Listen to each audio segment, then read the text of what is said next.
Well, good evening, ladies and gentlemen. It's a little good, isn't it? A good time for the Theological Insomniac. I'm Dr. Randy White, and we're going to talk about the normal, the abnormal, and the paranormal on this late night. This is our second time to broadcast.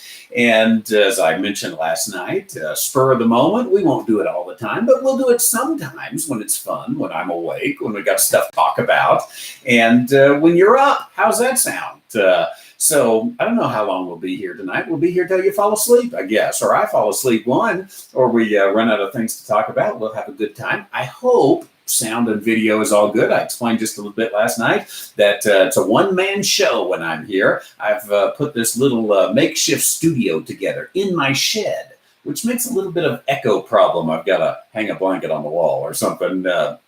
But to answer I'm not in my PJs, nor was I last night, but I've decided never to wear the flannel shirt again on the Theological Insomniac as we come together to discuss all the good things that you want to discuss, right?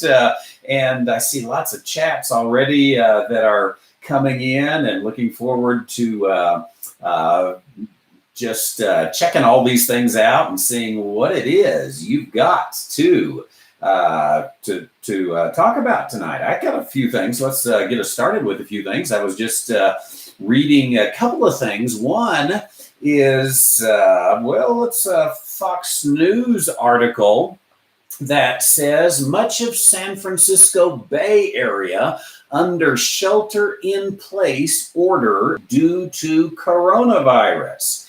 Residents of the San Francisco Bay Area counties will be confined to their homes the next 3 weeks under a new shelter-in-place order aimed at curbing the spread of coronavirus. I kind of wonder if, everything starts in San Francisco, it seems, and spreads to the rest of us. I wonder if this is going to be soon coming to a county near you. I wonder if it's not going to all of us before long, the entire country who is told to shelter in place. Going back to the article, the mandate, which goes into effect Tuesday, that would be that'd be today, wouldn't it? Will affect nearly 7 million. No, it'll be tomorrow. This is Monday night. Except for those of you on the East Coast, I think it's getting close to Tuesday already. It will affect 7 million people, orders residents to avoid unnecessary travel and leave their homes for food, medicine, and exercise, according to county officials who made the announcement. Be interesting to know who determines what unnecessary travel is. And I am not sure that there's much to go on. I see Neil gives a good reminder. Crimes under $800 are legal in San Francisco. And I believe that was Kamala Harris, however you say her name. If I'm not mistaken, she had something to do with that utterly ridiculous law, which is making California a place of law and disorder. But 7 million people stay home. How are they going to police it? Are they going to call in the National Guard? Perhaps. Who knows? It affects the counties of San Francisco, Marin, Santa Clara, San Mateo, Alameda, Contra Costa, as well as the city of Berkeley. It's not bad for them to stay home. I know today's order is a radical step. It has to be. We need to act now, all of us, to protect the public health, says Dr. Grant Colfax, director of the San Francisco Department of Public Health. I do not know, maybe this article will tell us, I don't know who has the authority to make this declaration. This goes beyond the city, obviously. It includes 7 counties. I don't know how one person has authority over 7 counties. Does this San Francisco Department of Public Health, I wouldn't think they would have this authority. Is this a conglomeration where they all get together over lunch, breaking the rules, and came up with this. How did this happen? I don't know. It'd be interesting to find out. We must we must move aggressively and immediately, said San Jose Mayor Sam Liccardo, whose city is the epicenter of the Bay City outbreak. History will not forgive us for waiting an hour more. I hope they're right, but I sure have heard the echo of Rahm Emanuel a lot lately. Never let a crisis go to waste. San Francisco Mayor London Breed criticized what she called a terrible response by federal officials. Wait a minute. Doesn't she always call everything a terrible response by public officials? Doesn't she always criticize everything the federal government does and the fact that the federal government is doing anything, and now she wants the federal government to hop right onto it? Something's rotten in Denmark. And it's almost that we saw this in the governor of New York today. They're just completely against anything that the federal government is doing. It was always, a day late and a dollar short.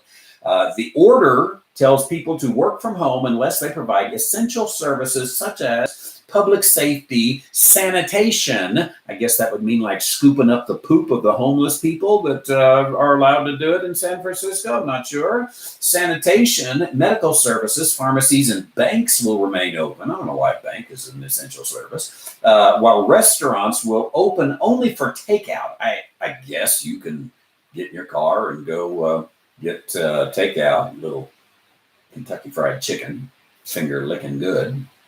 The dramatic step came as officials across California took increasingly aggressive measures to separate people and contain the spread of coronavirus, prompting millions of the state's oldest and youngest residents to stay home on Monday. Freeways, normally jammed with rush hour drivers, flowed freely. Long lines persisted at some grocery stores, despite officials saying there's no need to hoard supplies. You can't go out. You can't go to the restaurant. You have to stay home, but there's no need to stock up. Don't worry about it.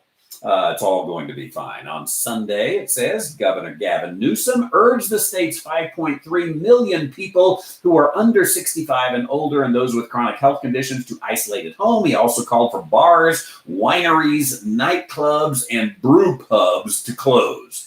Los Angeles Mayor Eric Garcetti, is that how you say that? Ordered restaurants to offer only pickup, delivery, and drive-through service. He closed gyms, movie theaters, bowling alleys, and arcades. Newsom said an estimated 85% of California's 6 million public school students will be out of the classroom this week. Going on, I'll skip some. California has confirmed 355 cases of the virus and 6 deaths. I'm going by memory here. Let me pull my calculator. I'm a little, I need a keyboard here. But I believe that California has 30 million people, or at least they did a couple of years ago before everybody was desperately trying to move out. And let's see, 335 cases divided by 30 million. Do I have enough zeros? I think I do. That is 0.0000117. There, I'll put that up on the screen. You can see it over on the side there. 0.0001117. That would be percent of Californians so far have the virus, and 7 million, that would be 7 million divided by 30 million is 23% of Californians are now ordered for the next 14 days to shelter in place. Seems reasonable, don't you think? What do you think? Let's talk about it. And let's talk about what's on your mind tonight. I see someone Someone said my stars are in a different place. They are. Did you notice? You notice my little background? I need to raise the clouds up a little bit. I don't know. I think they look like pillows over there or something. Sorry about the glowing computer. We're using a green screen. Those stars aren't really there. That's not a real moon. It's not real clouds. That's all fake. I'm not floating tonight, but it's a green screen, and I'm in my shed. As a matter of fact, I took a picture.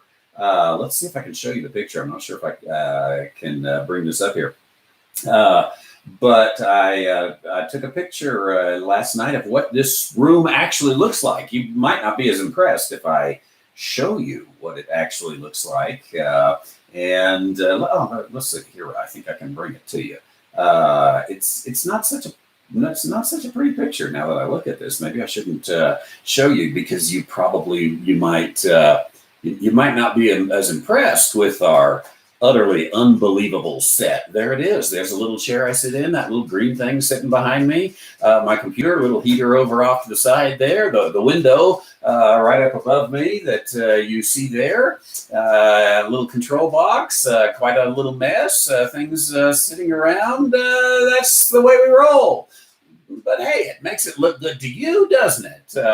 That's obviously not our studio. It happens to be my shed. I cleaned it out a little bit, put a little paneling up, and working on making a makeshift studio just in case I have to shelter in place. We started working on this actually last October, and used it one time because the power went out, and then we've used it last night and tonight, and I think it's going to come out to turn out to be a nice thing, and I'm looking forward to it. Okay, let's take a little look at what you've got on your mind today. Those of you anyone in San Francisco area out there, tell us what it's like to be sheltering in place. I guess it doesn't start till tomorrow, so you are okay there, and I appreciate that. Dan says, today, the difference between grace and safety seems to be making a presentation. Paul opens his epistles with grace and peace,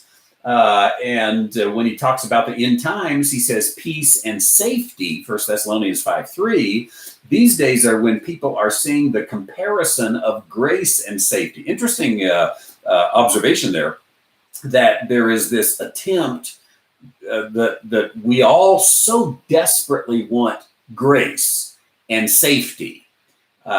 And there is always a tension between, I should say, freedom and safety, and liberty and safety. And you have to kind of decide what you want.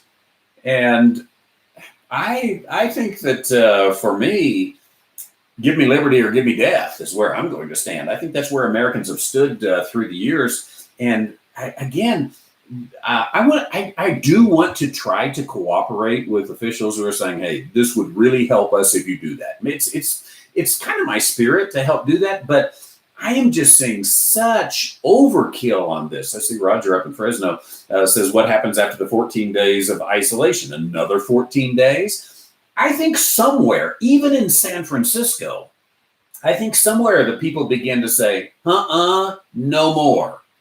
For one, surely everybody has 14 days worth of groceries now, because it seems like that everybody has gone to the grocery store 17 times now and filled up everything they can possibly get. And I just can't imagine how much more pantry space there is in American kitchens. But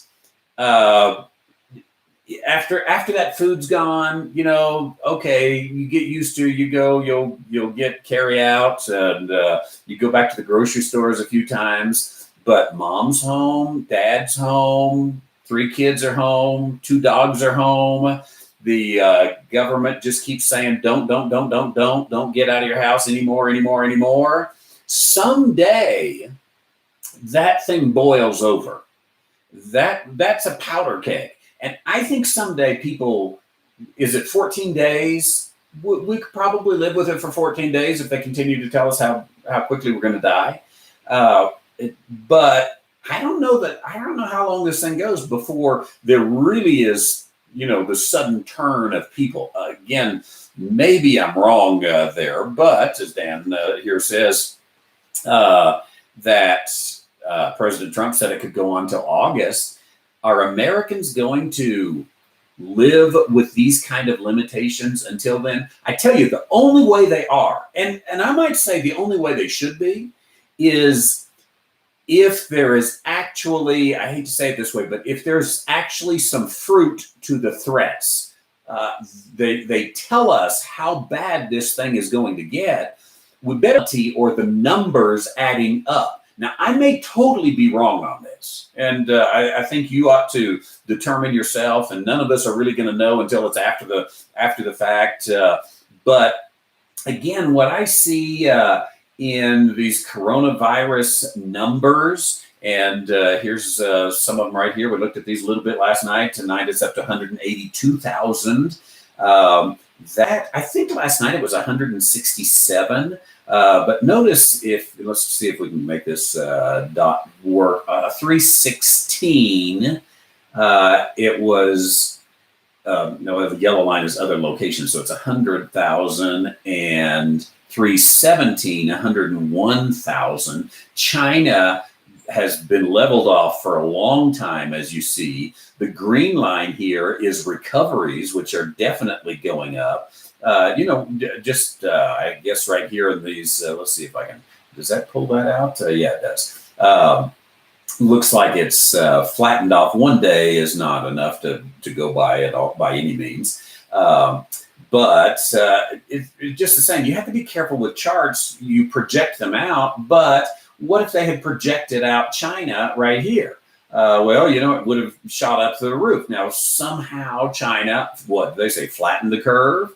And are we flattening the curve here because of the things that are being done? I don't know, but they don't want to talk about this green line, which is going up, and we want that to go up. And so you've got that's going to be, I'm going to guess 45% have already recovered. 7,100 deaths, but again, 7,100 deaths, that's on the worldwide scale since, I don't know when these dates go back to, but my guess is they go back to late December, maybe sometime in January. So we've got 2 months anyway of this taking place. And it doesn't appear to be this imminent death that is coming upon us. Again, maybe I'm wrong. I'm listening to them.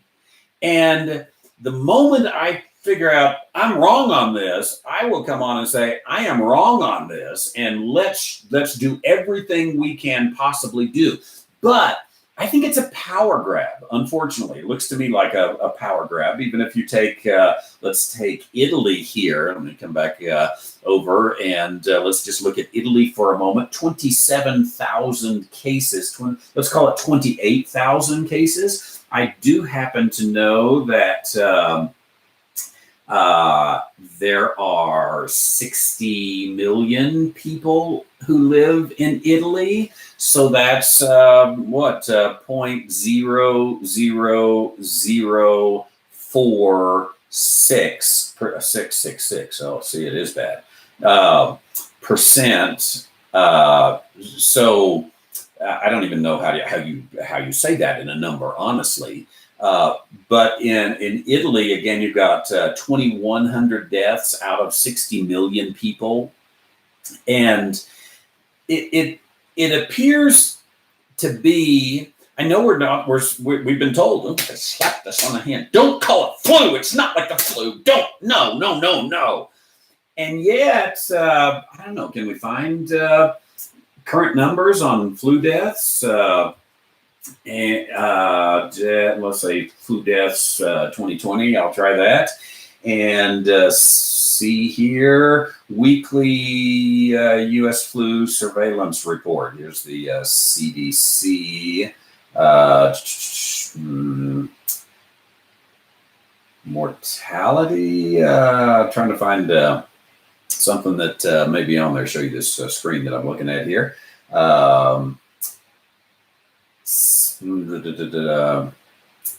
Well, not sure that shows me exactly how many have died, but it's way more than coronavirus. Now, for a number of weeks now, they've been saying, oh, yeah, but it's worse than the flu. It's worse than the flu. It's worse than the flu. It's worse than the flu. The flu kills a whole bunch more people, but it's worse than the flu. It's worse than the flu. It's so bad, we've got to get you to shelter in place for the next 14 days.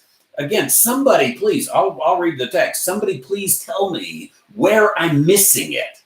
Because, again, it just looks to me like the flu is worse. And so many other issues are worse than that. There we go. Here's an article. Well, this is February 3rd. And this article here, CNBC, the flu has already killed 10,000 across the U.S.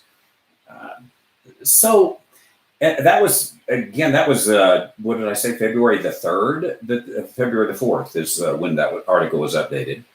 So, that's been a month and a half ago, and still in coronavirus. Let me update the screen here. Once again, in the coronavirus, you've got a total of 7,154 deaths worldwide. So 10,000 deaths in America from the flu. How many deaths in the United States? There we go. 4,600 cases, 85 deaths. So something just doesn't seem to be adding up to me. Again, I start to say, I hope I'm wrong. I hope I'm not wrong. I hope I'm totally right. If I am wrong, again, if I'm missing something here, somebody tell me, what is it that I'm not seeing correctly through all of that? Ron Paul, we talked about Ron Paul a little bit last night, and I just noticed he put out a column, I guess it was today, dated Monday, March 16th. And I talked a number of things about Ron Paul. Basically, said he and I go back a long way. You can go check that out last night if you want. But I'm not a libertarian, and I wouldn't vote for Ron Paul for president. There's a lot of things I agree with him. I think someone had said once, and I agree with this, said, that 90% of what Ron Paul says, I absolutely love, and the other 10% will kill you. Now, you could argue maybe this is the other 10%, but look what Ron Paul had to say in, again, today's column. This is on the Ron Paul Institute for Peace and Prosperity. I don't think he's got the avenue for peace and prosperity, by the way.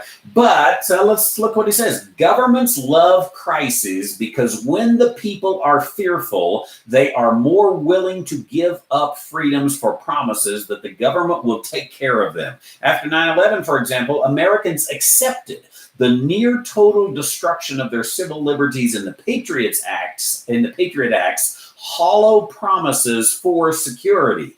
It is ironic to see the same Democrats who tried to impeach President Trump last month for abuse of power, demanding that the administration grab more power and authority in the name of fighting a virus that thus far has killed less than 100 Americans. Let's again, what was my figure there? Make sure his figure is right. 85 deaths. So he is correct. Less than 100.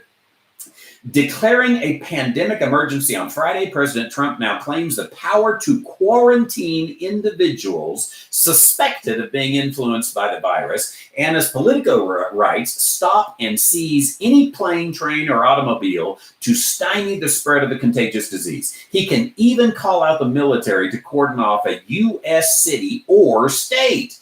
Isn't that interesting? He can build a wall around a U.S. city. But Nancy Pelosi's heart would flutter and she would foam at the mouth and her dentures would fall out. I doubt Anthony, how do you say his name? Somebody tell me if I'm completely wrong there.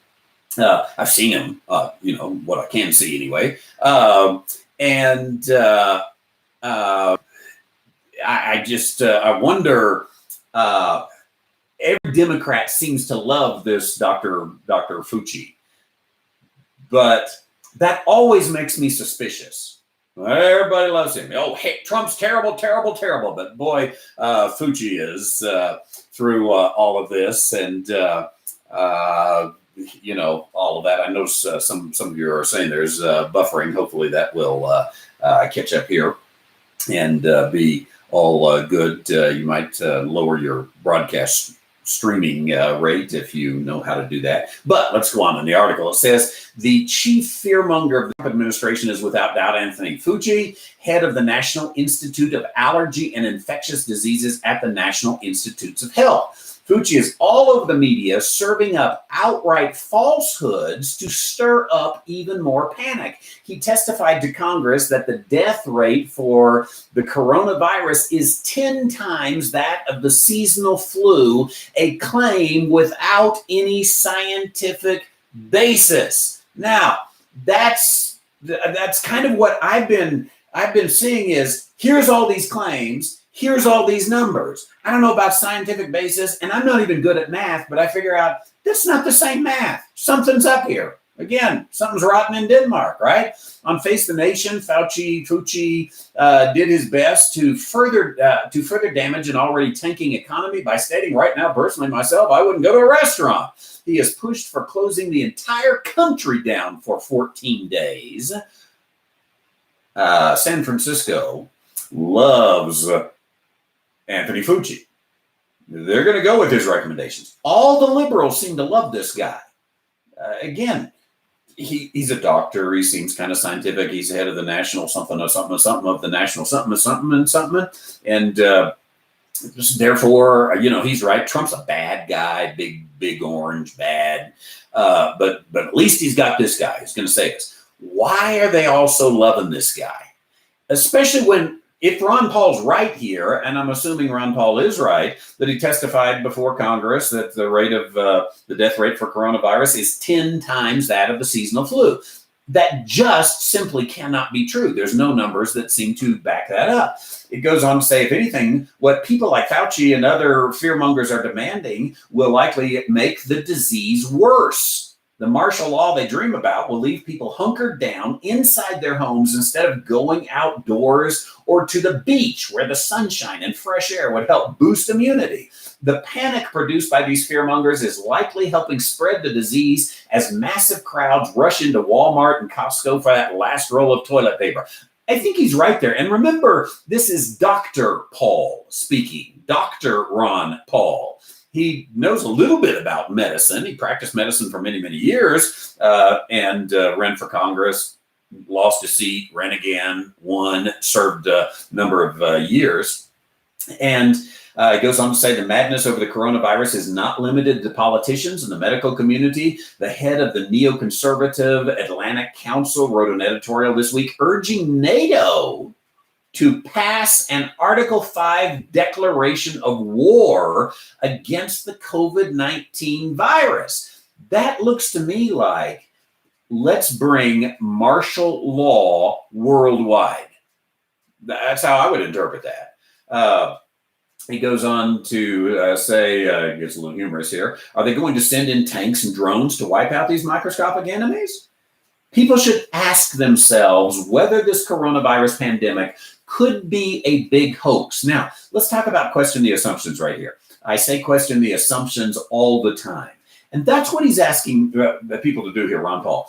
People should ask themselves whether this coronavirus pandemic could be a big hoax. Don't you agree with me that people should ask that? They might come out and say, no, Dr. Fauci is absolutely right. All the government officials are absolutely right. But let's at least ask the question.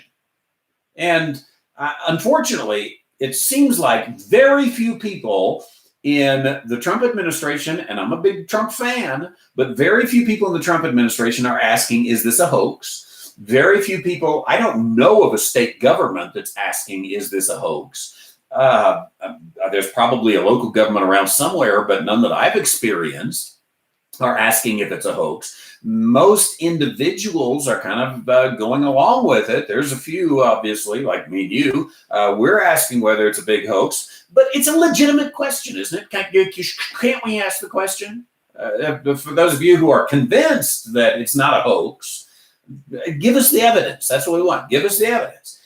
And if we're not seeing it, do a better chart or something. Help us to be able to visualize what this pandemic really is. Show us in China where it turned out that bad. As a matter of fact, show us in Italy where it turned out that bad. I would venture to say there's more problems in Italy that have come from the national shutdown than there are that have come from the virus that has taken place there. Again, maybe I'm wrong. I've been wanting to get on Twitter and see if I can find someone in Italy and have a little conversation to them, but mi non speak Italian. So back to this. People should ask themselves whether the coronavirus pandemic could be a big hoax, with the actual danger of the disease massively exaggerated by those who seek to profit financially or politically from the ensuing panic. There is a profit in panic, and there are some people profiting from it politically and financially. Most of the rest of us are going to be hurt financially. Most of you already have been hurt financially because you might have a 401k or some money in the stock market or a job or a small business, and you've been hurt by it already. And I don't know. In fact, I talked to two people today who said their employers told them, go home and we don't have any work for you. One was an employee laid off. Another was a contractor laid off. And that was just today, in my experience. This is an unbelievable financial hit that how long will it take to recover? A year? I think much longer than that. I think, 5 years, 10 years, 15 years. I don't know. We're a pretty resilient country, for which I'm grateful. He goes on to say, this is not to say that the disease is harmless. Without question, people will die from coronavirus. Those in vulnerable categories should take precautions to limit their risk of exposure. But we've seen this movie before. Government overhypes a threat as an excuse to grab more of our freedoms. When the threat is over, however, they never give us our freedoms back. Well, kudos to Ron Paul. Again, I don't agree with everything that Ron Paul says and does and is looking at and considering, but hey, good word. Okay, let me go down the chat boxes here and see. Yeah, those of you on Pacific time, you're blessed, aren't you? Through all that. Let's see. I saw a question. There it goes. Dan said, I talked to someone this morning that thought you were Acts 2. I said that you are mid-Acts. What say you? Well, I'm Randy. That's who I am. I'm Randy. I am rejected for the most part by both groups. Both groups think I'm dangerous. And the Acts 2 thinks I'm dangerous because I'm hyper-dispensationalist. The Mid-Acts group thinks I'm dangerous because I'm not fully convinced that water baptism cannot be used in this age today. So I don't belong to either group. I'm not accepted by either group. I don't get any invitations to go to the parties of either group, even if it's 10 people or less. And I have friends on both sides. I would say in my teaching, I think that let me pull up a scripture here. The first time that we see the gospel of grace under which you and I are saved is Acts chapter 13, verse 38. Be it known unto you, therefore, men and brethren, that through this man, Jesus, is preached to you the forgiveness of sins. And by him, all that believe are justified from all things from which you could not be justified by the law of Moses. So, what we see right here is that is a very clear Pauline testimony. This is Acts 13, 38 and 39. Now, that would put me mid-Acts. There are some other aspects of mid-Acts of the mid-Acts position that I don't necessarily accept. So, in fact, as a matter of fact, I don't really have a problem. I don't typically do it, but I don't have a problem saying the church started in Acts chapter 2. But I would have a problem saying the age of grace started in Acts chapter 2. If it started in Acts chapter 2, nobody knew about it until Acts chapter 13, or at least nobody said anything about it until Acts chapter 13. I think that the problem with the entire Acts chapter 2 normative dispensationalist crowd is, can I go back to Ron Paul's statement here and make application? The problem is that they don't want to ask any questions. People should ask themselves whether this coronavirus pandemic could be a big hoax. People should ask themselves whether the age of grace as we know it was taught by Peter beginning in Acts chapter 2. Has it been a big hoax that the age of grace started in Acts chapter 2? I think it has been a big hoax. I don't think it started in Acts chapter 2. I have taught through the book of Acts. I'm in my second time of teaching through it. The first time, I think I taught 40 sessions.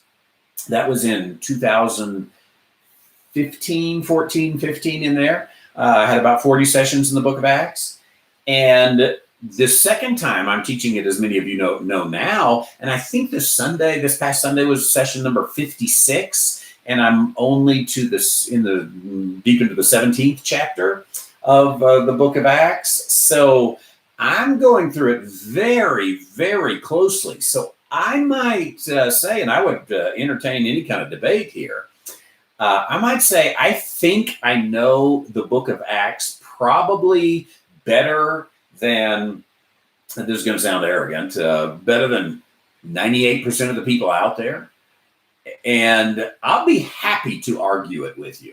I'll be happy to look and say, there is no age of grace. Actually, they're living under the law, at least up to Acts chapter 13, verse 39, where for the first time, someone in the book of Acts talks about, being justified by something of which you could not be justified by the law of Moses, right here in verse 39. So the answer, am I Acts 2 or am I mid-Acts?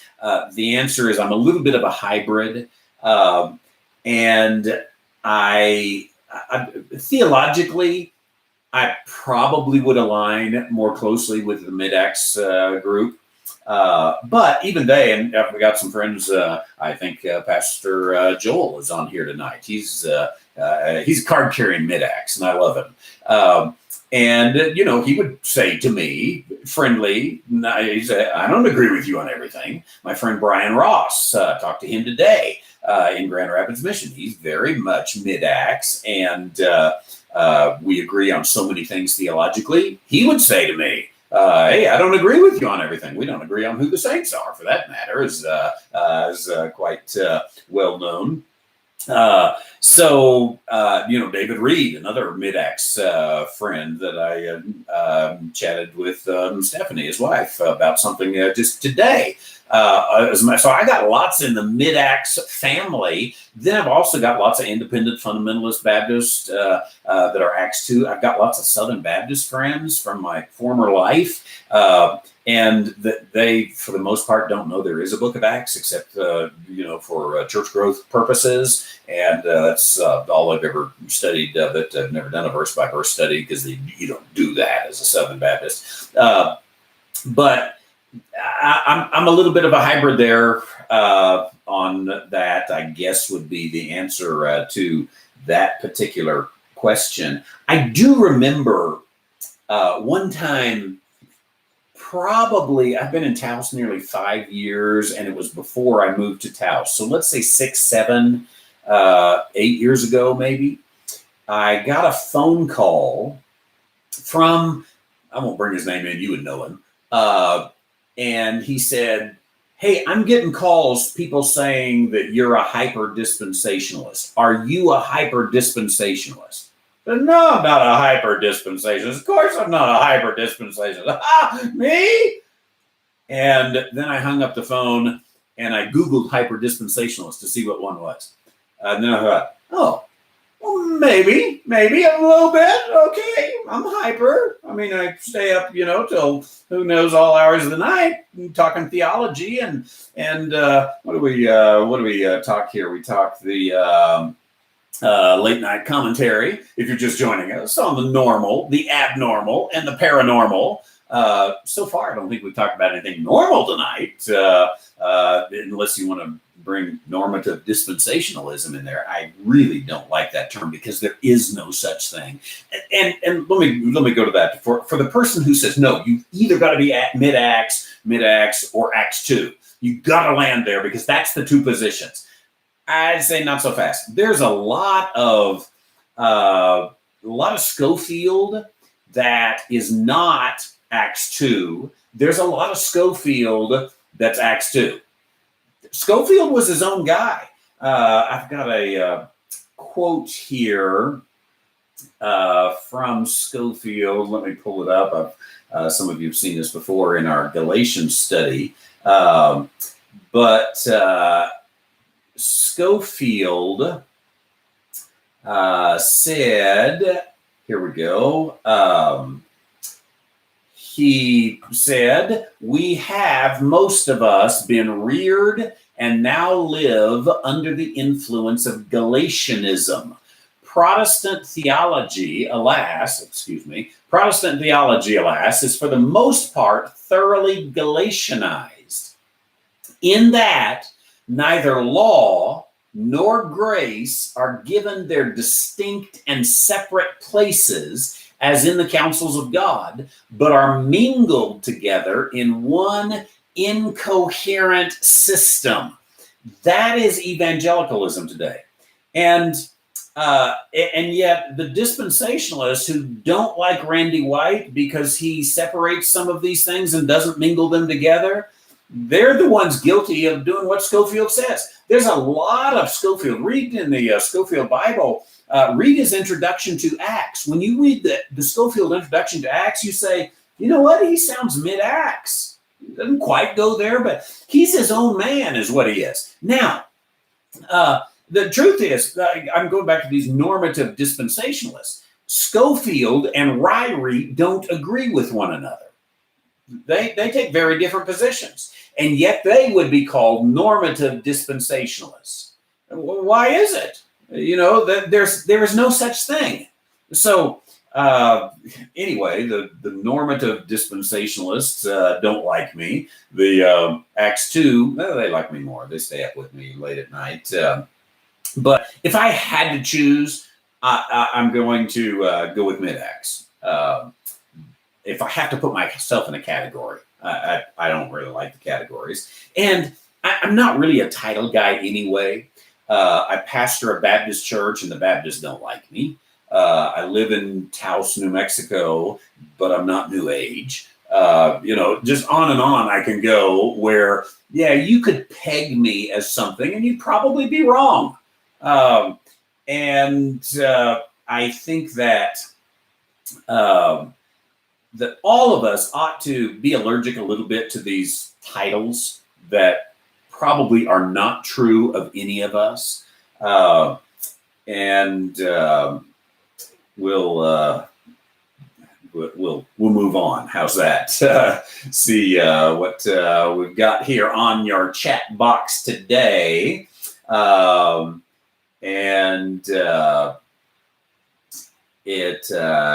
Tara and her husband moving up to Montana in a time of turmoil. We'll be praying for you as you go through all of that and carry that out. Okay, let's see here.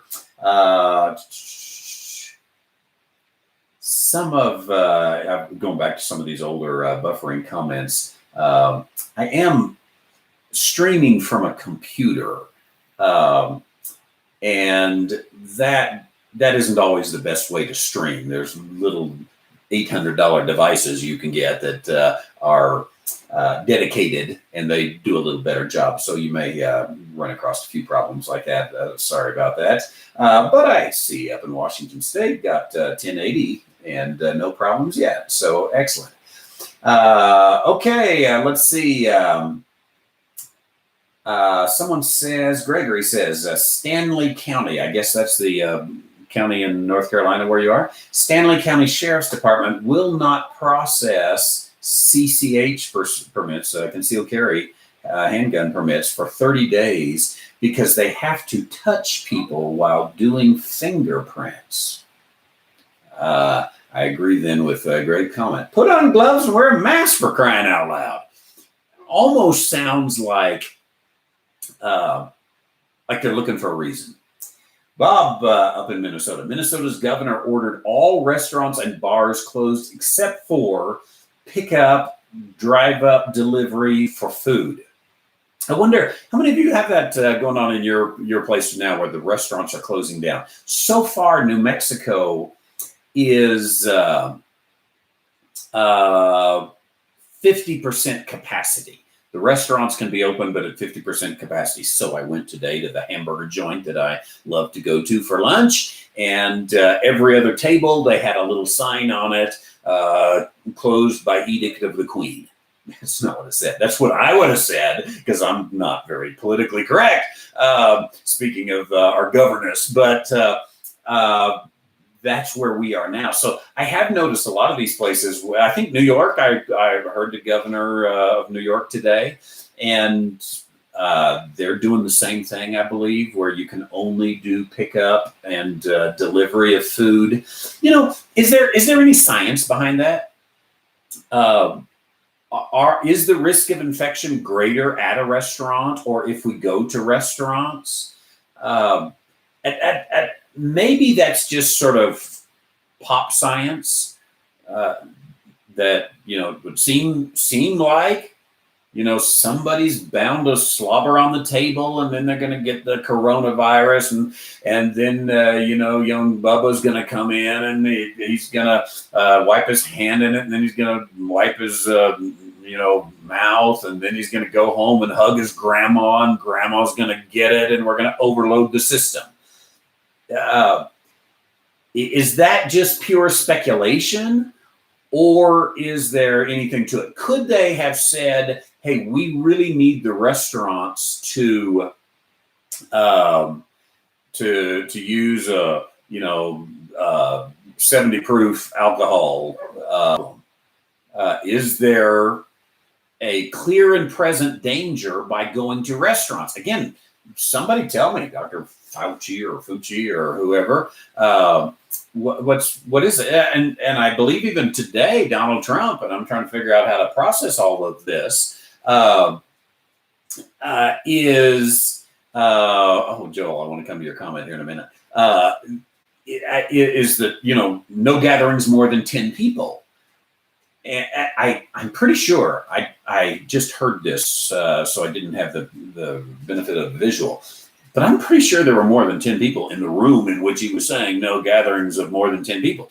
But again, is there any science to that? Yesterday it was 100 people, or some places 50 people, or some places 250 people. Are we just pulling numbers out of the air and we feel better now that, not 100, but 10? Why? Because we're only spreading it now to 10 people. And that's better. Oh, then then you're fine. But you are going to get it if you go and sit down at the table. What's the science about this? Where are people? My friend Joel, the Mid-Acts, is that was that? I guess that's the right title for Joel. Bible Doctrines to Live By. They've got some wonderful stuff, by the way. You haven't checked that out. Bible Doctrines to Live By. I gotta bend over to see the quote here. The bulk of mid-Acts dispensationalists are Acts 9, and I understand why they disagree with you. They disagree with me too. See, we can't find anybody to agree with us on everything. It's a terrible thing, isn't it? That's why we stay up late at night, because nobody will agree with me on everything. No one thinks I'm totally right. Come on, what's up here? I can't even sleep. Well, I think that I think the bulk of mid-Acts are Acts 9, and this is where Paul comes to his conversion experience. And as I was studying Acts 9, when I left Acts 2, I came to Acts 9 because that seems like the natural place that Paul is on the road to Damascus. But then I actually read Acts 9 and Acts 22 and 26 or 7, where Paul himself gives the testimony, repeats this testimony a couple times. And what I saw is the Lord didn't tell him anything except go into Damascus. And once he got to Damascus, there was a very faithful Jew, righteous according to the law, who told him a few things, and he was baptized. That seems everything like that, which is of Peter. And then as I followed through, I said, this is not, I don't see anything here that explicitly tells me that Paul has received a new revelation that has to do with justification outside of the law of Moses, outside of Israel, for that matter, and the covenants of Israel.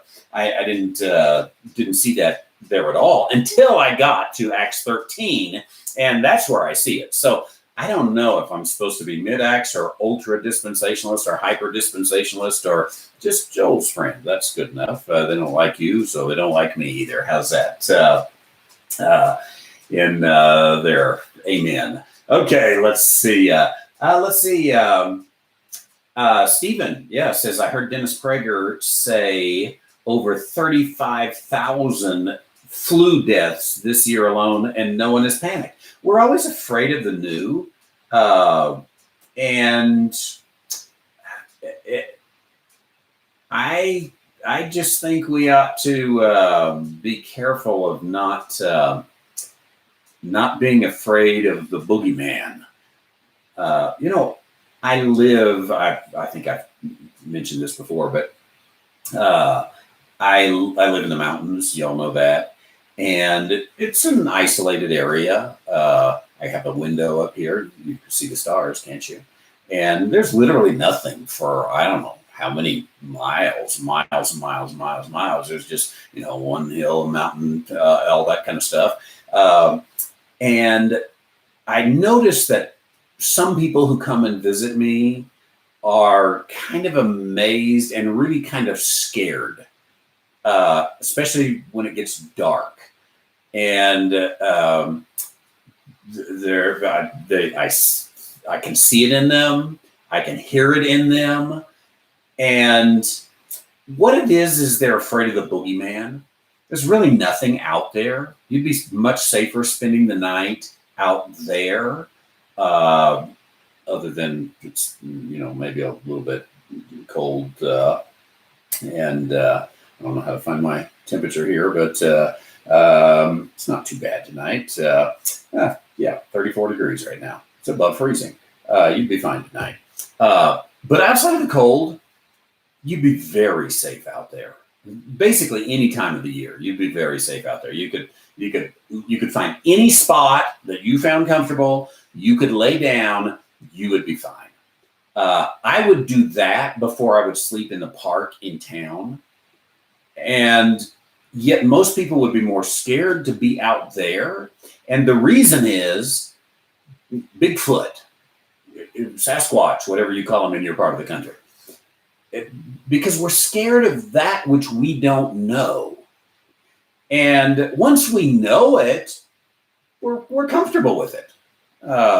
And, I go out at night all the time, don't turn on the lights or carry a flashlight if the moon's shining. I can keep from tripping over a stump, You get used to something and you're okay with it then because you know the lay of the land. I think that's this deal with this coronavirus is we're not really used to it. But I think that I think we could get used to it with some science. Because let's take the flu virus for a moment and recognize that the flu virus mutates and therefore is different every year. And the scientists guess how it's going to mutate in order to get the flu vaccine. I don't take the flu vaccine, by the way. But we can talk about that, I guess, someday if you want to. But there's an unknown about the flu. Which strain of the flu is it going to be? The truth is, it's going to be a different flu. Might we even say a novel flu? Because this is what viruses do. They mutate, and they mutate in order to survive. Remember Charles Darwin? And one's on a micro scale, one's on a macro scale, but nonetheless, that's what they do. So the flu this year is different from the flu that year, and scientists are kind of trying to guess, and hope they get it right, and which one's going to go, and is it going to be an old one, or is it going to be a new one, and there's these mutations that take place. Now, coronavirus is the same thing. That's why, as you saw, on some of your social media posts, that the bottle of Lysol on, says kills coronavirus, because coronavirus is not new. It is, again, this particular strain of coronavirus that is new. Well, SARS is coronavirus, or MERS, is that what they call it? Middle East Respiratory Syndrome, MERS. That's coronavirus. So this is not the first coronavirus to come along. We figured out the other coronaviruses. The other coronaviruses did not kill us all. We didn't panic over the other coronaviruses, even though they did much more damage than this particular strain of coronavirus has done. So, but this is a novel coronavirus. Well, so is MERS, so is SARS, and so is all the other forms of coronavirus that are out there. So we're just afraid of that which we don't know about. And sometimes, maybe because of media, maybe because of the ball got rolling at the right time in the right place or whatever, this one has just taken on a life of its own. And again, I am not yet convinced. I am not yet seeing the numbers for it. And one more time, can I say, somebody please slap me upside the head if I'm just missing it. What is it through all of that? I lost my place on some of the chats here, trying to catch up. Michigan restaurants and bars closing, carry out only. Schools closed for 3 weeks. Also in New Mexico, schools are closed for 3 weeks. Did I mention that John Nelson Darby Academy is offering free matriculation for students who want to start now? If you're worried that your kid's never going to go back to school this year and they're just going to lose it, jndarbyacademy.org. We can get them started. Signed up a couple today. Oklahoma, casinos closed down in Oklahoma, but don't worry, insurance pays them for revenues they lose out due to the crisis. I suspicion that this is somewhat the case for all the big corporations. I wonder what happens to the hot dog salesman at Times Square. Just a little guy, he gets up, he makes hot dogs, he sells them out of his cart that day, he goes home, he takes his $300 and that's his income. He buys some more hot dogs and buns tomorrow and he does it again. What happens to that guy? Maybe there's a bailout for him, and yet if there is, and the government created it, I'm not a socialist, as you know, but the government did create this problem. And they have put him out of work. They almost have to compensate for him. Well, then you start the new program of funding the hot dog salesman, the National Committee for the Restoration of Hot Dogs, NCRH. And the NCRH is now started and it's going. Guess what? Once the crisis is over, you still got the NCRH.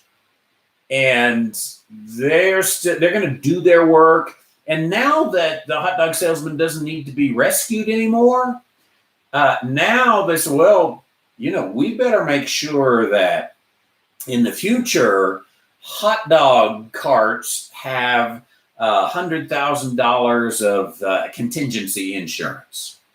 Now, all of a sudden, the Hartford or Prudential or whoever said, oh, my goodness, here's an opportunity. Government has mandated. Now let's start selling this insurance that's required now. The hot dog, he's got to use kosher Hebrew national. No, he can't do that. That would be pro-Jewish. We can't do that. So, he can't sell Hebrew national hot dogs because they might, support the Palestinian movement, whatever. And they start regulating. And the very thing that Trump has been against, he ends up causing even to a greater degree. It's plausible. And comes about, Neil got a good comment there, replace coronavirus with deep state cabal. And it makes sense. Yeah, a lot of deep state junk going on here, isn't it? Surely I agree. It seems that coronavirus is a precursor practice run in getting ready for a one world leader. I don't think I don't think they're ready to back off yet. I think that over the next few days, they're going to get tighter and tighter and tighter and tighter. And I think they're going to do that until there's pushback. And if nothing happens, there very well might be pushback. Phil says, my church has canceled corporate gatherings until April 5th, but our pastor will live stream and preach a sermon, and the rhythm section of our band will play worship music. I saw, I think it was Babylon B saying the nation's churches were providing their families with fog machines for their own time of house worship. I'm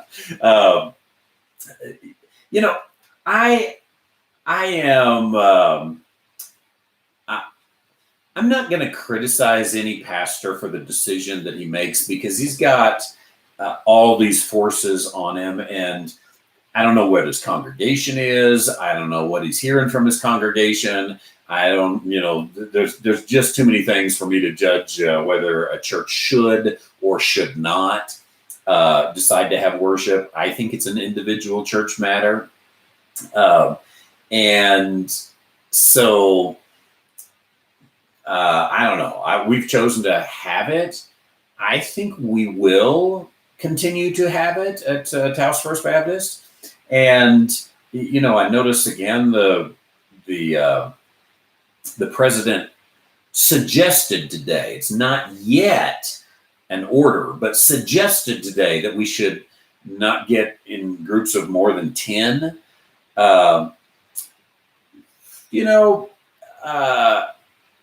It wouldn't be most convenient, but I can have several back-to-back services of 10 people.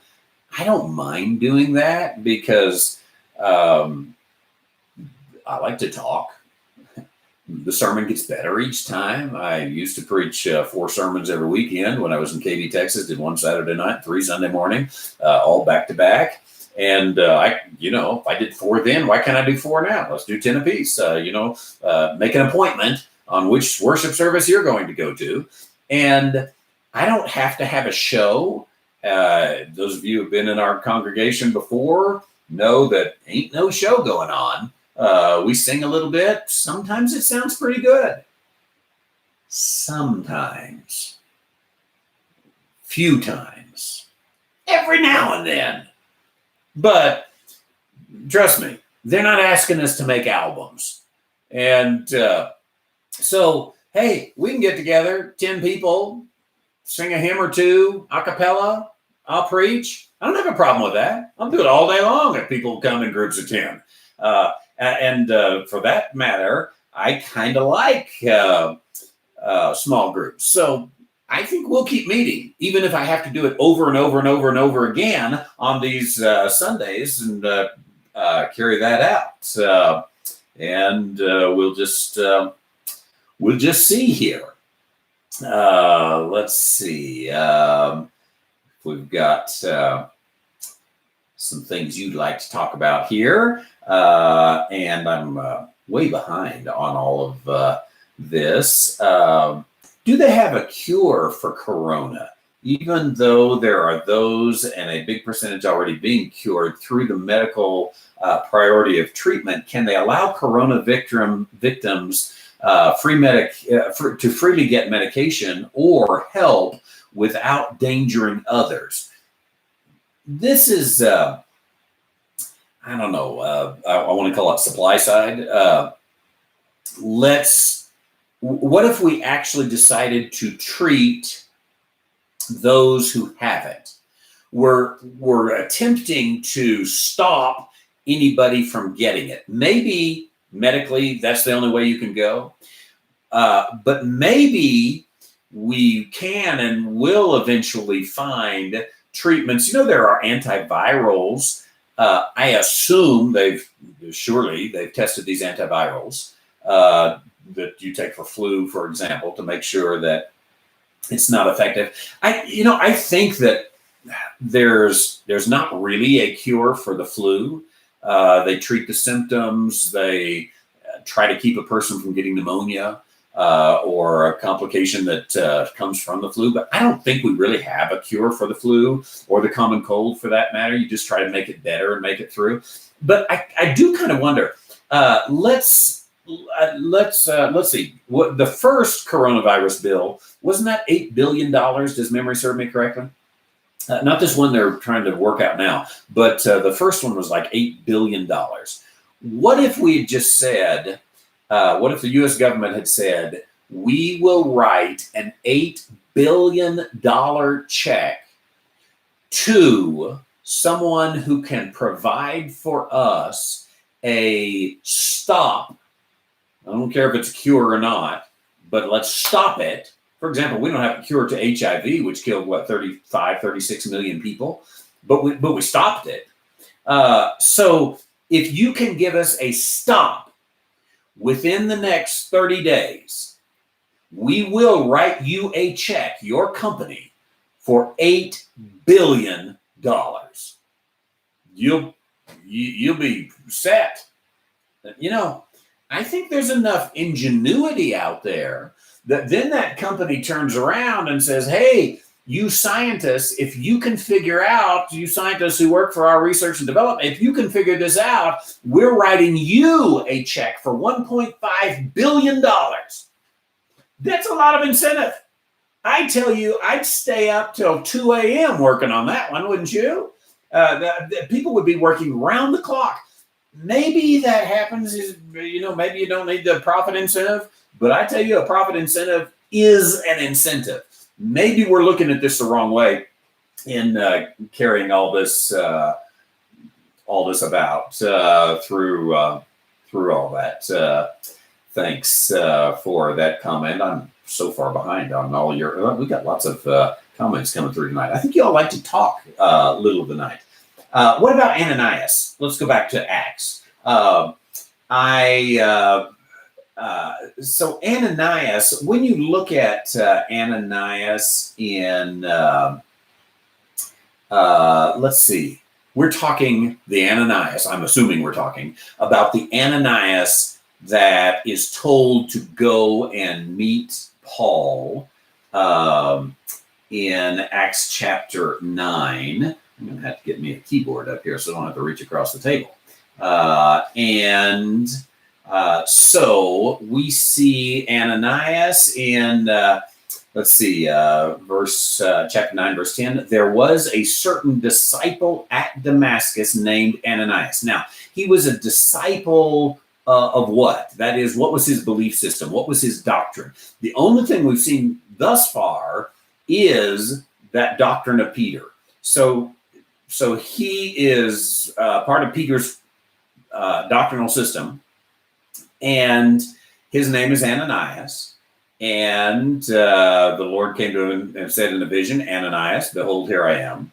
Arise, go to a street which is called Straight, inquire at the house of Judas for one Saul of Tarsus. Behold, he prayeth, and hath seen in a vision a man named Ananias coming in and putting his hand up on him that he might receive sight. Now, Paul did get a vision, but this is not the mystery. He just sees a guy named Ananias coming in. And so Ananias has to say, well, I'm a guy named Ananias. The Lord answered, I have heard, or Ananias answered, Lord, I have heard by many of this man how much evil he has done to thy saints in Jerusalem, those in Peter's congregation. And here he hath authority from the chief priest to bind all that call upon thy name. But the Lord said, he's a chosen vessel unto me to bear my name before the Gentiles and kings and the children of Israel. For I will show him how great things he must suffer for my sake. Now, take that right there. Does that say I will show him the mystery? No. I will show him how great things he must suffer for my sake. Does the fact that he's going to the Gentiles say that he's got the mystery? No, it just says he's going to bear my name before the Gentiles. But you remember the Great Commission. Go you therefore to all nations, or you shall be my witnesses. Acts 1:8. You shall be my witnesses both in Jerusalem, Judea, Samaria, to the remotest parts of the earth. So the kingdom gospel involved the Gentiles, as far as Ananias knows, and I think as far as Paul knows. It's just his part of the kingdom gospel to take this to the Gentiles and say, hey, there's a Jewish Messiah, there's a Jewish kingdom. You need to align yourself with that. And that's what Paul's going to do, the first part of it. Now, let's look at Ananias also. And if we were to look at Ananias in, Acts chapter 22. Verse 12, it says, one Ananias, a devout man according to the law, having a good report of all the Jews which dwelt there. So Ananias was not living in an age of grace. He was a devout man according to the law, and he had a good reputation with all the Jews. That means he's living according to the law. Why is he living according to the law? Because he was disobedient to the heavenly vision, that he was actually free from the law, because he didn't want to be free from the law, because he was a Judaizer, any of that? No, because the revelation hadn't been made yet. And later it is going to be made through Paul. But all Ananias is going to do is come and lay hands upon him. He's going to receive the Holy Ghost, just like took place on the day of Pentecost. He's going to receive that Pentecostal power, if you will, and he's going to proceed to share the kingdom gospel to the Gentiles until, I think, years later, when Paul gives him when God gives to Paul this vision that comes along through there. Phil says, should John 3:16 be used to share the gospel of grace? Why or why not? Obviously, all of us know John 3:16, but let me put it here on the screen so that you can just see it with your eyes. For God so loved the world that he gave his only begotten Son, that whosoever believeth in him should not perish, but have everlasting life. Now, the question is, should this be used to share the gospel in the age of grace? The truth is, there is nothing in John 3:16 that is at odds with the age of grace gospel. Did God love the world? Can we share that in the age of grace? Yes, he did. Yes, we can. Did God give his only begotten Son?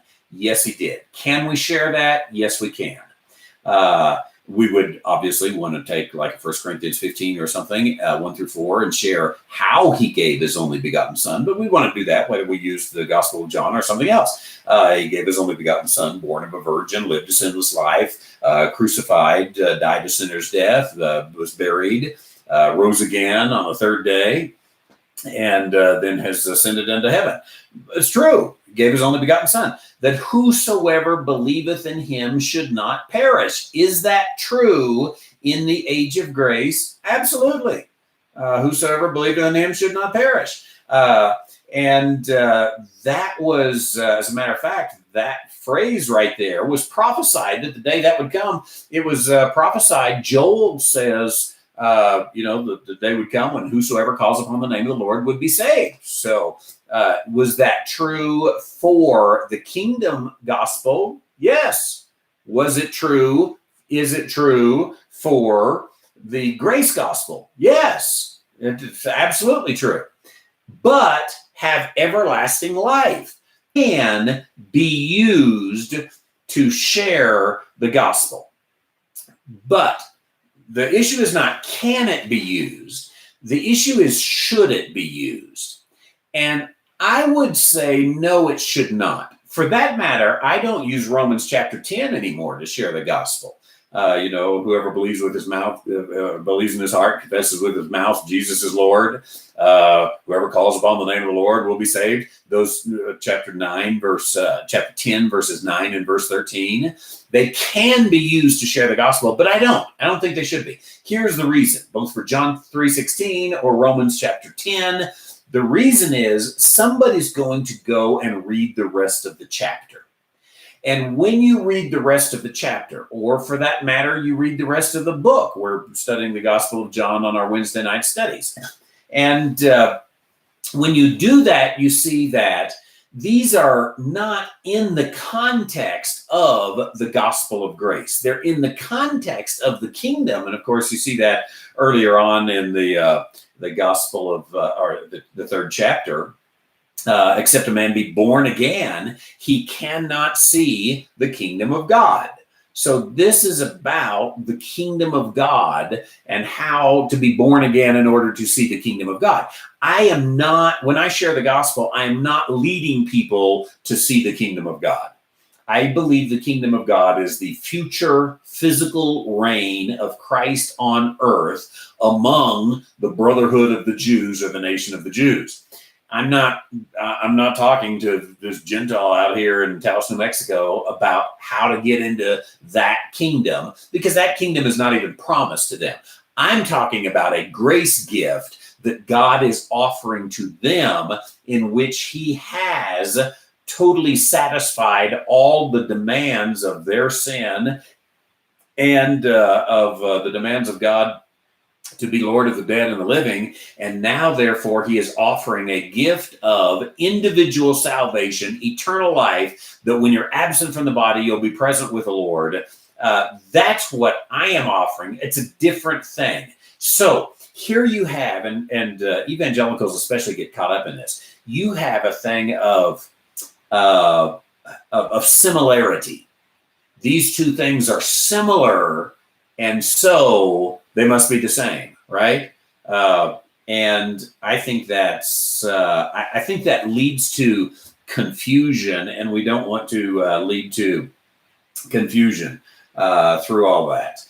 Bill de Blasio, mayor of New York. All gyms in New York City should be locked down. Also, Bill de Blasio, I'm allowed in the gym because I have to be healthy. Comrade de Blasio doesn't necessarily have to be consistent, does he? Let's see.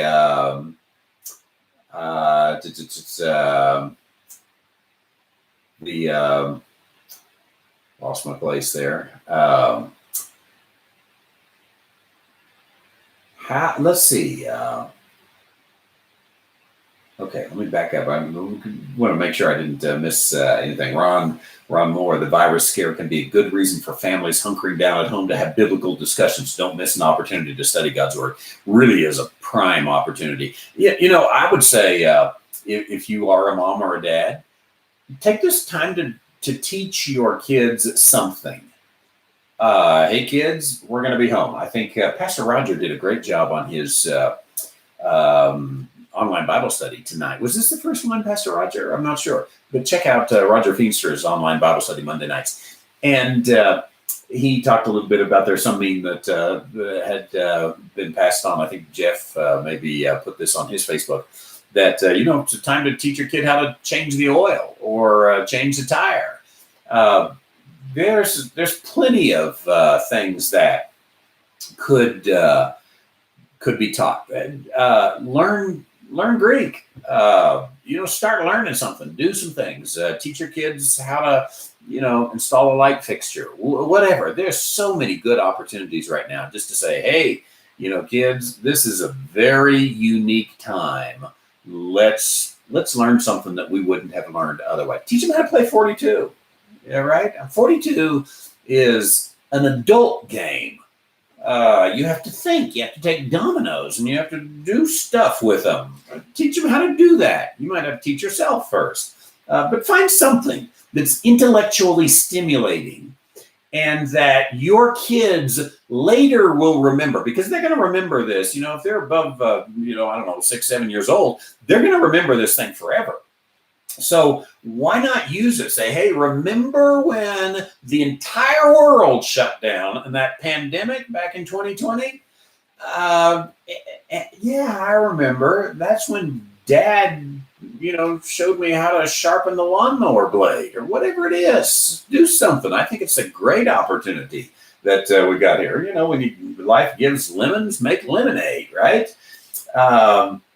Let's see. Thank you for the correction here. I just stumbled upon this this year teaching the book of Acts, and Joel corrected me kindly here that it's Saul, not Paul. There is, when you look in the book of Acts, a very clear distinction of when Saul is used and when Paul is used. And I can show you here just real quickly how easily you can see this. So let's go here, for example. Here's Acts chapter 9, verse 4, and we see Saul. And let's pull the times in the Bible in which you see Saul. Now, let's go to Paul, and as we do that, let me find, here we go. First time we see it is in Acts chapter 13, verse 9. This is one of the reasons that Joel and I believe that this is the place where you got the transition. Then Saul, who also is called Paul. Now, from this point on, he's going to be called Paul, except when there's a flashback to times prior to this.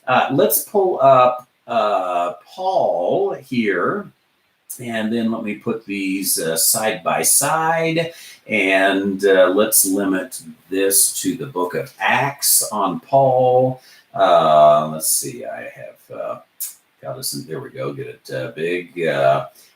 So now we have Acts. Okay. So in the book of Acts, 9 times you have Saul, but look where they are. He's introduced to us in chapter 9. You have him in chapter 9. You have him in chapter 13, verse 21. And you have him in chapter 22 and 26, but both times in 22 and 26 is a reference to something that happened chronologically in Acts chapter 9. But then you get Paul from chapter 13, verse 9. Verse 7 is a different Paul here. And all of a sudden he's called Paul. And from there on, you have Paul. Look at all these times that he is Paul. He is, again, never called Saul after chapter 13, verse 9, except when, again, it is a flashback. Let me just pull up my notes here, because I believe on chapter 13, verse 9, I've pulled up the notes, and let me get this. Here were my notes that I taught earlier this year. From this point onward, Paul will never be called Saul again, except when referring to points of time prior to this event. For me, that is a pattern that is too stark to ignore and confirms that Pauline theology begins here. The time of the revelation of the mystery is not made clear, but the time of the communication of the mystery is here.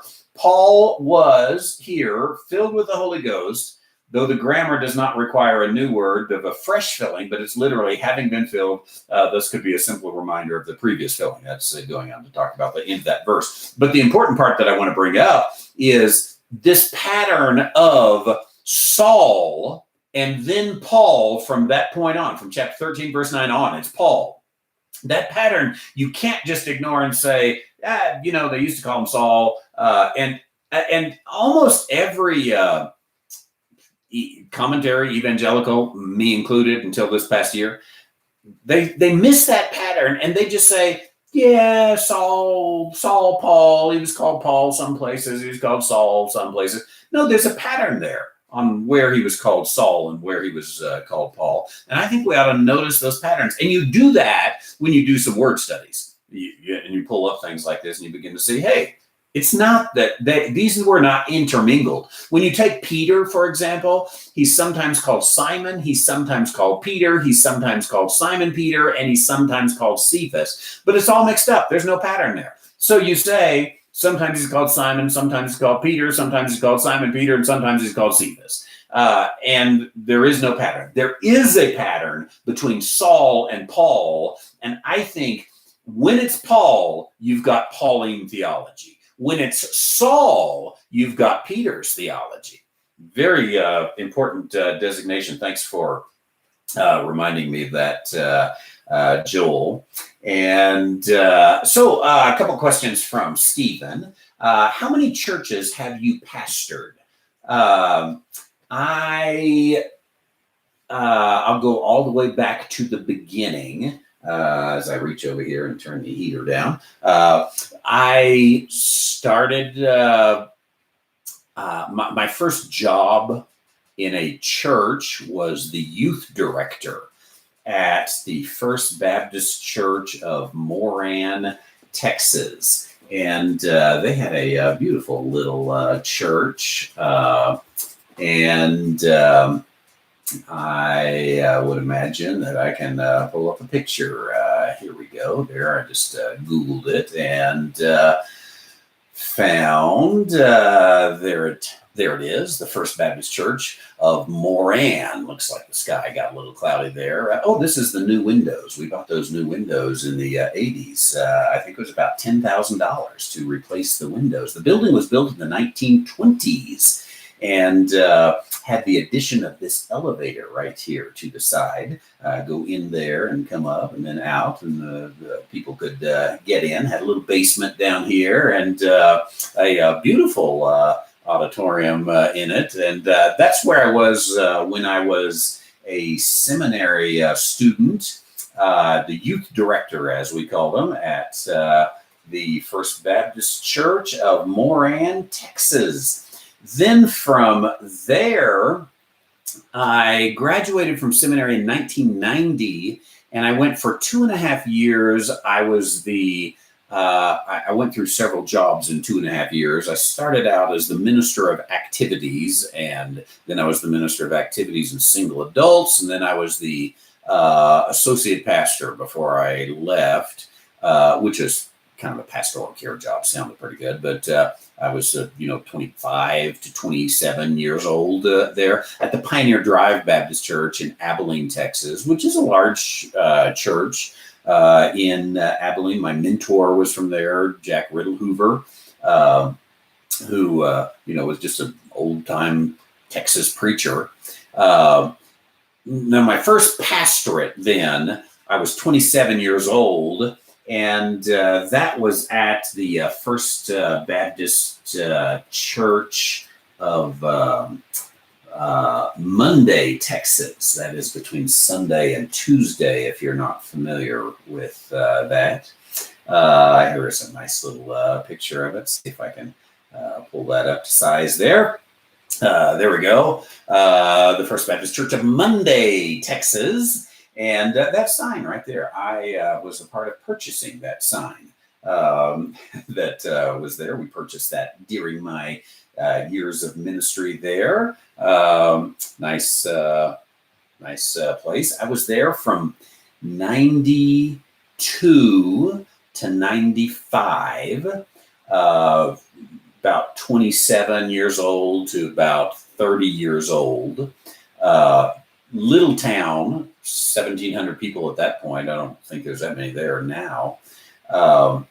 And the church did very well. It ran about 135 when I went up to about 200 to 220 in that little time period. I was aggressive. I never slept. I just, work. And I loved the people. And it was a marvelous place to be the pastor.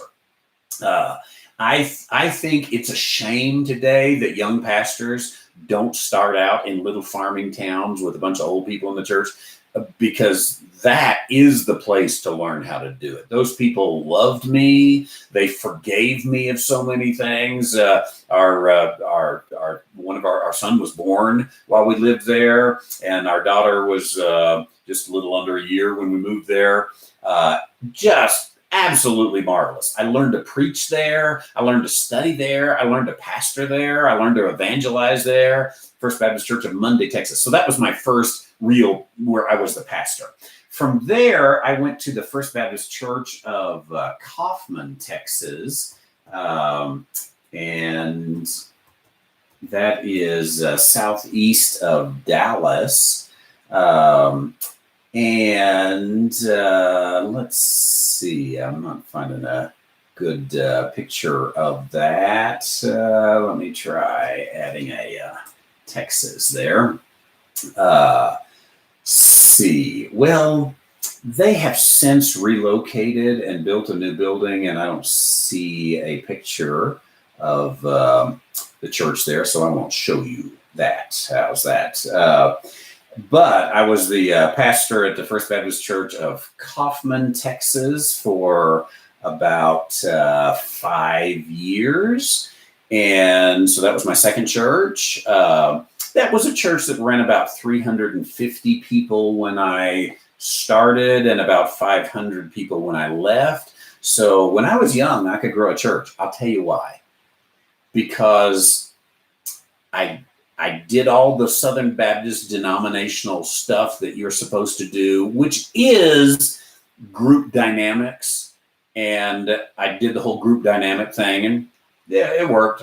Right place at the right time, some of that as well. But nonetheless, I did that. 1999, I moved to Pampa, Texas. So this was my third church, was Pampa, Texas. And here I pulled up a picture of the First Baptist Church of Pampa, Texas. Had a great history, town of about 20,000 people, probably, Gray County up in the panhandle of Texas. And that was a church that ran about 750. And I pastored there only for about 3.5 years, I believe it was.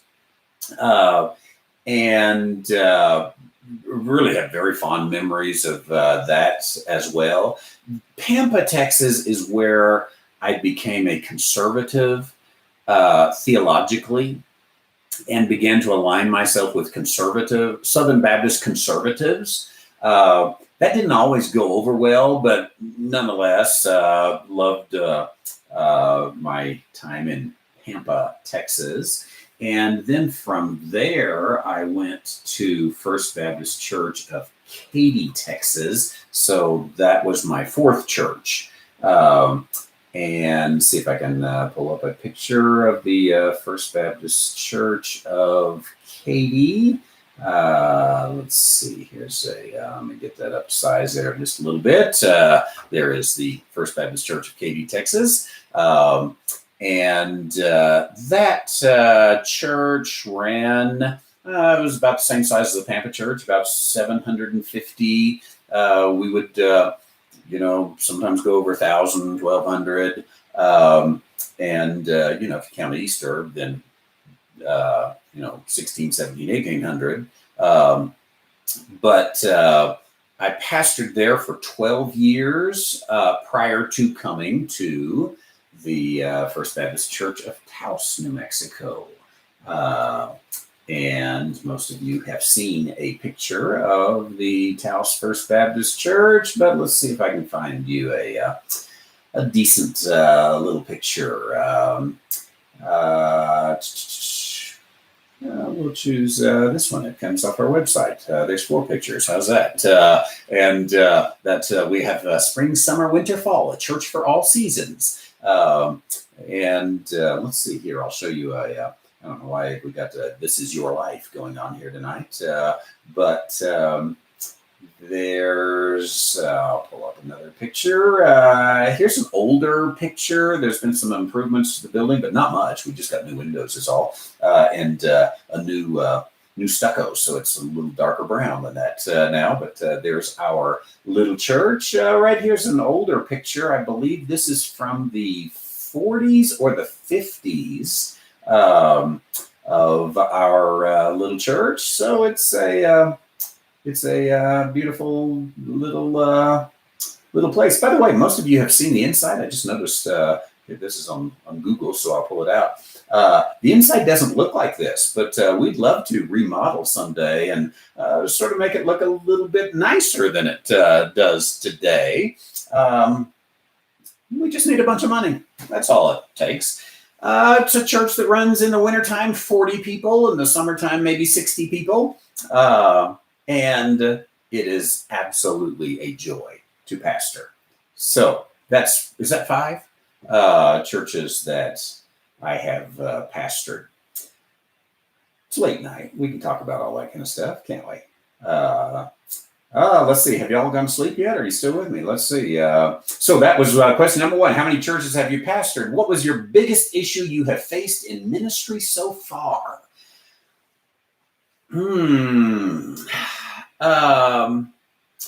I had a group of deacons at one point that called me into my office. It's never a good thing when the deacons call you into your own office. About 6 of them called me into the office and said, this was about, I don't know, mid-November of 2007, I'll guess. And they said, we love you. We really do. And we love your family. We want the best for you. And we want you to submit your resignation. I think they said this Sunday, and be gone by December the 15th. This is what we're going to do. And I didn't right then give them an answer. I've matured a little bit since then. But before the Sunday came, I called them together and I gave them an answer, and it was, I'm not resigning. There's a process to fire the pastor. Do it if you want. And the thing I learned through all of that, it wasn't a happy time, but we made it through. And of course, that was 2007. I didn't leave the church until 2015, and I left the church under good circumstances. So the thing I learned was, when somebody wants you to leave or has a problem with you as a pastor, tell the people. It's not an easy thing to do, because we pastors, especially when we're younger, like I was, I don't know how old I was then. It was 2007. You can do the math. I can't do the math. But when you're a younger pastor, you want everything to look perfect and to be wonderful. And so you don't even want to admit there's a problem. You want to gloss it up and, welcome to our wonderful congregation. And I had to say, here's some deacons, name names. They asked me to resign. Now that made the congregation aware, and the congregation turned along to me and said, it's not their job to tell you to resign. You don't work for them. And it was the turning point when I put it out there and just said, here's what it is. And I tell you, from that day, I've not had a single day in which if somebody had a beef with the pastor, I just didn't, let everybody know. They already know anyway, for the most part. I mean, that was a larger church, but they know in a large church, they know in a small church. Let it out there. And then you can deal with it, and you can deal with it just fine through all that. Scott says, how about bears? I'm talking about our woods out there. Sorry, I'm behind on the comments. There are very few bears. We get them in the summertime. I have actually never seen one here at the house. They're in the neighborhood, and some of the neighbors will sometimes, post pictures of the bears drinking out of their hummingbird feeder, or in their yard at night, especially is when you hear it. Of course, we try to not keep our trash cans out at night and those kind of things. But lots of bears in the area, but not anything I would be scared of. The bears, they're brown bears here. They're not mean like grizzly bears. So spend the night outside, you'd be fine, and you would carry all that through. Okay, have we missed anything here? I think here's a question, Pastor Roger. The pronouns in Exodus seem to change randomly between ye and thee and thou. Let's look at chapter 22, verses 21, 22, and 23. Exodus 22, 21. And see if we can figure that out. Thou shalt neither vex a stranger nor oppress him, for ye were strangers. Ye shall not afflict any widow or fatherless child. If thou afflict them in any wise, and they cry unto me, I will surely hear their cry. Okay, interesting. It definitely does seem to go. This is the verb here. Vex is second person singular. Thou shalt neither vex a stranger nor oppress him is also in the singular. For ye, I assume the Jewish people, were strangers. This is the masculine plural. In the land of Egypt. Ye, the nation, shall not afflict any widow, it's in the plural, or orphan, fatherless child. If thou, the individual, afflict them in any wise, they will cry out to me, and I will hear their cry. I think what we've got here is that we've got mixed together both the instruction for the individual and for the nation. So the individual is not to vex a stranger nor oppress him, because the nation was strangers. The nation shall not afflict a widow, and if an individual afflicts them, I'm going to hear and turn. So it's a great point that you've brought out. I have not studied Exodus verse by verse, but I'm going to guess that's what it is. That within the law, it's difficult as you begin to share it. Are you talking about? Is this an instruction for the individual or for the nation?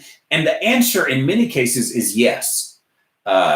Yes, the nation is not to afflict widows, and you, Roger, are not to afflict widows. And if you do, here's what I'm going to do to you. So it seems to go back and forth through that. Now, it would be interesting to study all of the law, the sections of the law, especially when you get maybe into Leviticus, and see if there's that same kind of pattern that you could build the argument that that's what you've got. But I am going to guess that is what you've got there.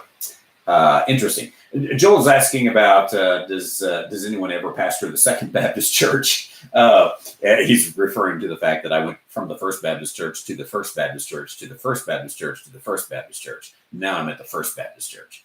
And a lot of people actually think First Baptist is a denomination. It's not. Depending on where you are, First Baptist Church might be Southern Baptist if you're in the South. It might be American Baptist if you're in the North. It might be either an independent, but not often an independent fundamentalist, but sometimes, or more likely in the West, it's going to be General Association of Regular Baptist or Conservative Baptist Association or Baptist General Conference. So it's going to be one of those. But I hear people, it's always a giveaway that they're not really very Baptist when they say, yeah, I've been a part of the First Baptist denomination for 20 years. Oh, is that right? Believe it or not, though, there are some Second Baptist churches. Not a whole lot, but there's plenty of them. And as a matter of fact, the largest Baptist church in Houston, Texas, is the Second Baptist Church. There's the First Baptist and the Second Baptist in Houston, Texas. And Second Baptist Church is pastored by Ed Young, the senior. There's also Ed Young that's on television that's out of, Fellowship Church of Grapevine. Ed Young Sr. is up in years, probably in his 80s.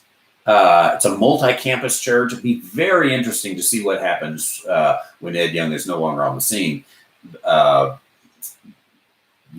Can anyone take it? What's the plan there? I don't know. But there are a few Second Baptists. I've just never been there.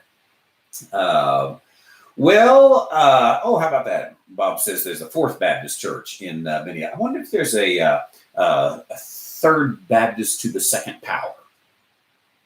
Who knows? On the pronouns, couldn't the mixture of pronouns speak both to individuals and the nation as a whole? God dealt with both nations individually, with Israel, and God dwelt with Israel both individually and nationally. I think that's exactly the conclusion that I came to as well. Well, what is it? 11:30 here Mountain, 12:30 Central, 1:30 Eastern. And it's been fun just to sit and chat with you. That's what we do on these nights with this new program here. It is late night commentary on the normal, the abnormal, and the paranormal. And we just do it from time to time. I don't know when we're going to do it. We're going to do it when I stay up late. How's that? And we'll just get on and do it. It won't be every night. And probably it won't be tomorrow night.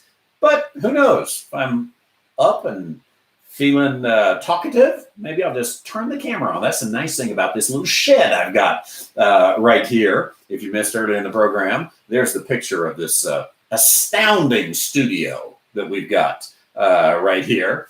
And I appreciate, by the way, those of you who make it possible when you click the donation button. That's so kind of you. I appreciate that. Tomorrow morning, I will be back on, Lord willing, at 10 o'clock Mountain Time. Ask the Theologian from the studio. I'll be there. Thanks for your comments. Thank you, Sydney. Need more late nights. I appreciate it. That's because you're young, Sydney Broom. Check out Sydney Broom Ministries, y'all. He's a young man that used to work for me, and he does some videos himself. Appreciate it. Roger stayed up with us the whole time. Good for you. And Eimer, of course, it's only 10:30. It's so early there, right? It's just time for your root beer float, right? Go for it. Except, is that legal now? I'm not sure. Someone Google that. Make sure those have not been banned because of coronavirus. And I tell you what, next time we come together, I was going to talk about tonight, and I didn't. Francis Schaeffer talking about when you disobey the state. About a little 5-minute clip we'll check out there, and I think you'll find that rather interesting. and see what happens. Well, what does tomorrow hold? I don't know. Is the stock market going to go down or is it going to go up? Let's see. The futures are showing up, if I am reading that correctly.